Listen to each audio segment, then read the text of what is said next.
Halløj.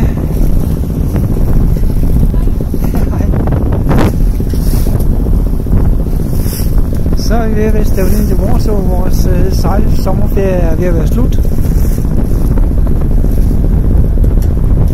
har været en helt fantastisk tur fra Hals til Vorså.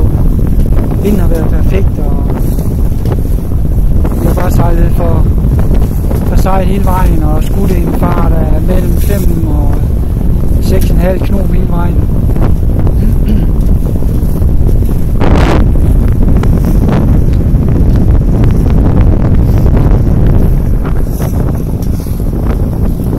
Jeg skal også lige lave en selfie.